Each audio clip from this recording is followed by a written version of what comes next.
This video is brought to you by the Abbey Community School Society. Okay, welcome back. Let's continue on. So in this video, we'll be working on the pipes. So let's start by closing our bird. We're done with the bird for now. Let's go back to our 2D view, and we're going to create these pipes. Now the pipes are going to be very similar to the bird in the sense that they also move, they also have colliders. So we're going to start by going other node. We're going to start with the area 2D node just like last time. So area 2D right there, double click that. And we're going to right click, rename, and call this pipe. So we've got the pipe nodes. So once again, it does need a collider. But before we add the collider, let's add the sprites.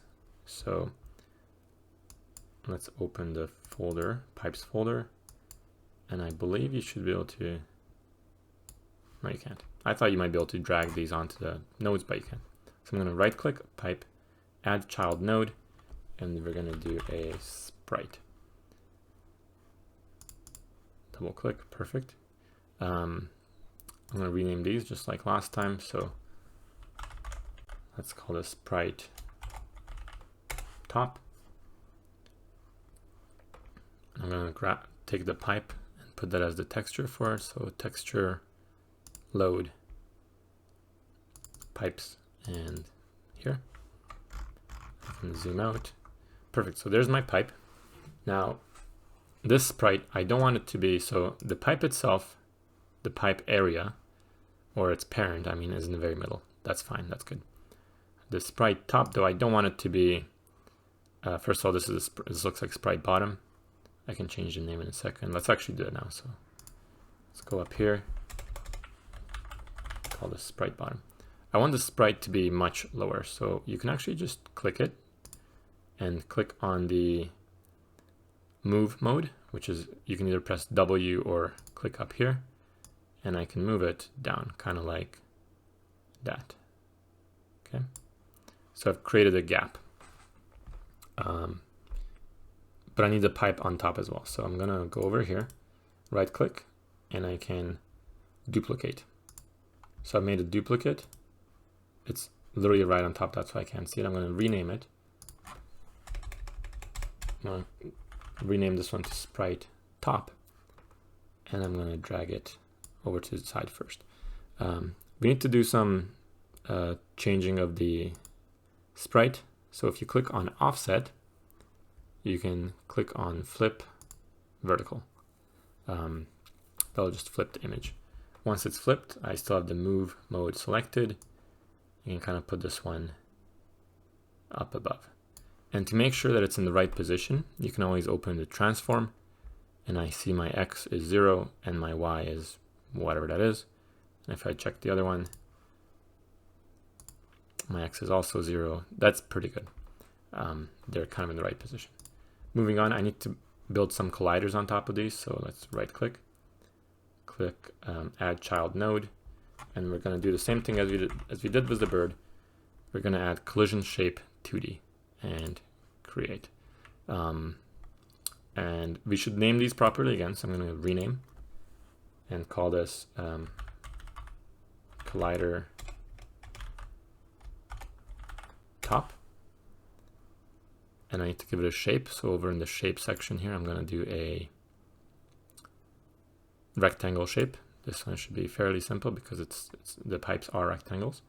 And I can I can zoom in, and I can grab these little corners. I can switch back to my select mode, and I can grab these little corners and I can reshape this rectangle. So this is the top one, so I'm obviously going to move it over here. I'll just stretch it. Try and kind of place it right on top of the pipe, just like that. Perfect. I'm going to repeat the same process again. So pipe, add child node, or I could do that, or the other option is I could duplicate this one. So right click on this one, duplicate. Now I've got two of them. I can rename this one to collider bottom, grab the move tool and move it on top of the other pipe. This way you can just save a little bit of time because you've already set the size for one, so you don't have to spend time resizing it again. Okay, perfect. So I've got my two pipes. I've got the colliders on them. The last thing is, how does the bird know that it just passed a pipe? How does it know that it scored a point? So the way we're going to do that is we're going to add one more area 2D into the very middle of this. And whenever the bird comes in contact with this area 2D that's between the pipes, it scores a point. So let's go to the pipe, add child node. We're going to do an area 2D, just like last time. We're going to rename it to be point area. And it needs a collider, so let's add a collider to it. Add child node. Collision shape 2D, just like last time. Once the collision shape is selected, we go over to the shape. We're going to do a new rectangle shape, just like last time. Zoom in and kind of stretch it to cover this area. Kind of like that. Okay, so now we've got, oh, and I can also rename this to be just collider.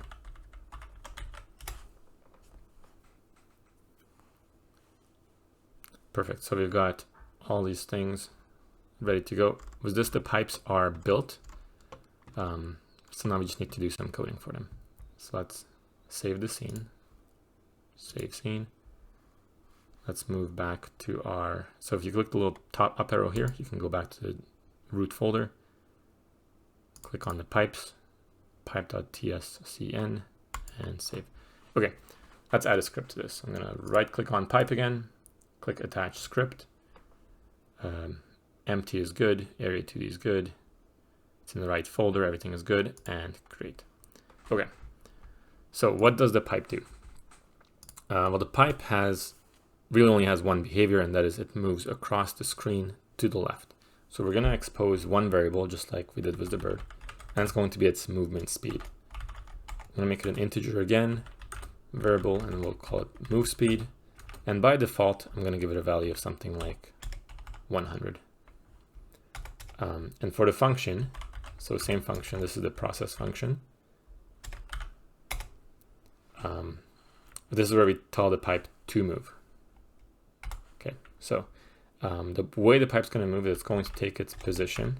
So you should see, you would have seen this from the bird already. Now in positions, you have three variables. You have your X, Y, and Z. Horizontal one, that's your X. This is some graphing from mathematics. And we want to take that value and we want to subtract it. So in the X direction, a negative number moves you to the left. So we're going to take the value of the X position, keep it, and then subtract something from it. And the thing we're subtracting from it is our move speed. And once again, because this is happening many times during a second, but we don't know exactly how fast, we need to multiply this move speed by our delta. Okay, so this will move the pipe across the screen already. Now, what about when the pipe, how is this pipe exactly going to behave? So when the pipe moves across the screen, hits the end of the screen, something should happen. Like somehow it should, I don't know, maybe move back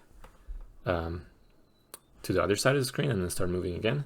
And that's exactly what we're going to do. So we're going to do a quick if statement, and we're going to check the position of the pipe. So position.x, and see if it's less than -50. Now -50, our screen starts at 0. So the left-hand side of our game is 0. So if you've gone past that point, you're now into the negative numbers. So if position.x is less than 50, that means this pipe is off the screen, especially knowing that our pipe's width is 64 pixels. So, and its middle point or its anchor point is at the middle. So that would be at 32 pixels. That means to reach this point, you're already at least about, well, 50 minus 32. That's about 18. So you're at least 18 pixels outside of the screen. Okay. So if our position is that far, don't forget the colon. I forgot the colon here. Then we need to jump back to the other side of the screen. So I'm going to go position.x equals 800. Now I played around with this a little bit earlier on, and I found that our game, we know our game is going to be 600 pixels tall and 400 pixels wide. 800 pixels is twice as wide as the screen. So that just means as long as I fill my screen or my off-screen area next to the main game screen with pipes, they should automatically refill themselves as the game goes on. And then the other thing I want to do is I want to position this pipe randomly in the vertical position. So I'm going to go position dot y, that's the vertical position of the pipe. And remember, this only happens once I've gone off the screen. So I'm jumping back to the far side now, setting my position to be 800, and I'm going to set my vertical position to be the rand range. So this is a mathematical function. It just picks a number from two numbers, or a range. It's like a minimum number and a maximum number, and it'll randomly pick a number in between. And I think something like 200 and 350 should work fine. These are numbers that I played around with. These are always numbers you can change if it doesn't work for you. Let's just save. So Control S, you can click Control S to save. And with that, the pipes should be ready. To test the pipes in action, we can actually click the play scene button and see what happens. And you can see the pipes moving across the screen. It's doing it totally automatically. And as soon as it goes off screen, it appears on the other side. And that's perfect because like we won't actually be seeing this right side of the screen because we'll be changing our game view to be much smaller. Perfect. Okay.